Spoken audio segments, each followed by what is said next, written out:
Salut mec! Les magasins et sites de sport proposent une large gamme d'accessoires destinés à la musculation et tu peux en trouver à tous les prix. Le problème, c'est que certains accessoires sont juste inutiles. Certains par contre pourront changer totalement ta façon de t'entraîner et pourront t'offrir de nouvelles perspectives de progression. Dans cette vidéo, je te propose mon top 5 des accessoires en musculation. Ils sont placés dans un ordre totalement aléatoire, donc le dernier n'est pas meilleur que le premier et vice versa, enfin, t'as compris. Numéro 1.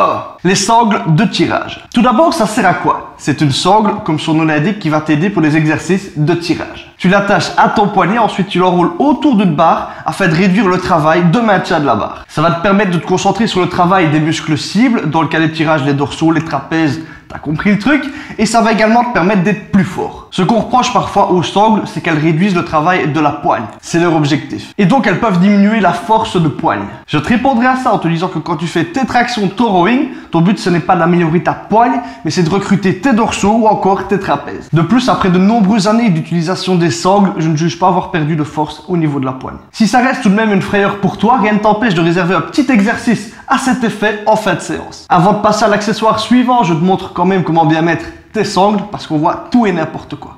Tu passes la corde dans la petite boucle, ensuite tu places ta main dans la grande boucle que tu viens de former, tout en prenant garde à avoir la corde qui passe du côté de la paume de ta main. Ensuite, tu enroules la corde autour de la barre en démarrant par le côté où tu aurais passé ton pouce. Si tu fais le contraire, ça sert à rien. Une fois que c'est placé, tu mets ton pouce du même côté que les autres doigts et c'est parti pour ta série. Numéro 2.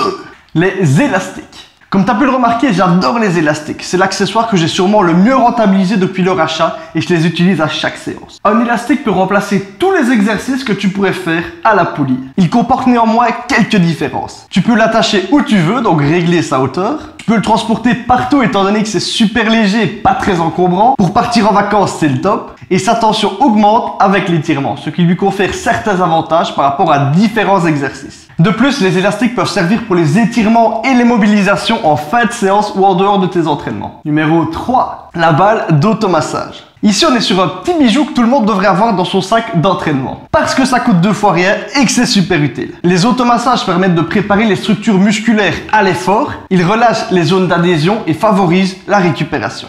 Là, tu te dis, ouais, c'est bien, mais bon, voilà quoi. Le truc, c'est que les automassages, pour les raisons que je viens de t'évoquer juste avant, peuvent totalement accélérer ta vitesse de progression.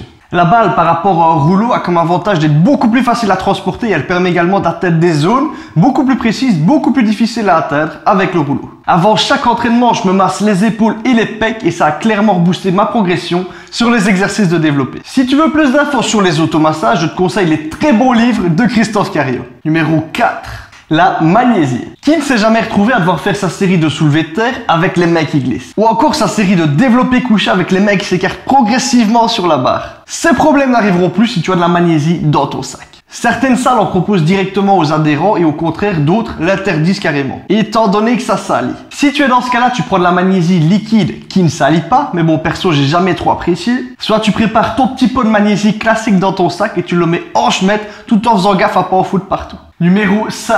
Les bandes de poignet.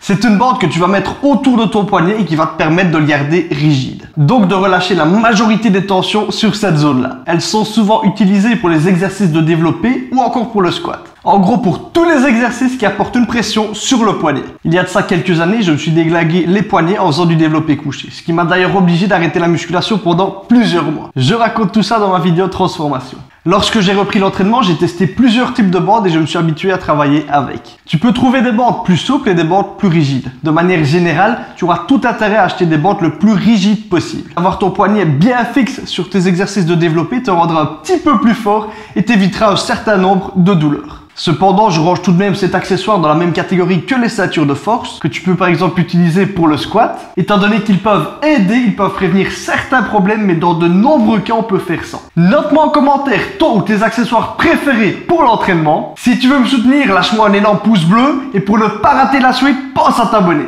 Je te dis donc à samedi prochain, 17 h, et à la prochaine.